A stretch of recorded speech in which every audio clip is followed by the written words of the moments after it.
गोटे प्रकार तरकारी खाई जदि आपण मैंने बोर हो गले ताहले यही रेसिपीटी आपण मानक तेबे चलतु डेरी न करी स्टार्ट करवा। भेंडी बैगण आलू ताको भल भाव धोई काटी रखा। तापरे अल्प किछि सोरिष जीरा रसुण गोटे सुखिला लंका ताको अल्प किछि पानी दे भिजई रखा।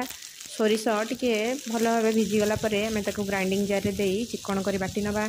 तापरे कढ़ाटे बसई से अल्प टिके सोरिष तेल दे भेंडी को भाजी रखा। भेंडी जमी 80% सीझी थी आम खोली नवा।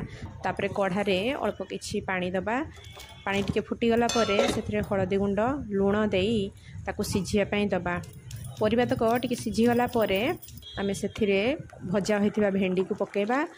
आउ से जो मसला बाटी रखी आम ताको पकईदबा। मसला और परिबा ताको सिझिया को दबा।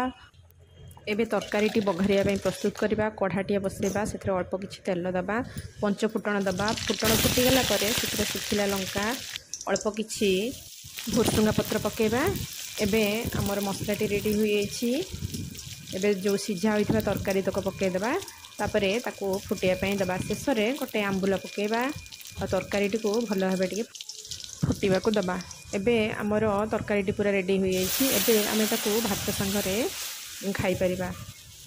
जदि आपन को मोर भिडियोटी भल लगी थाए ताहले गोटे लाइक करेंगे। आउ जदि आपन फेसबुक पेज रे नुआ आस्थांती ताहले मो पेज को फॉलो करेंगे और सब्सक्राइब करिया को जम्मा भूलिबे। पुणी देखा हबो आ गोटे नुआ रेसिपी भिडियो रे। जय जगन्नाथ।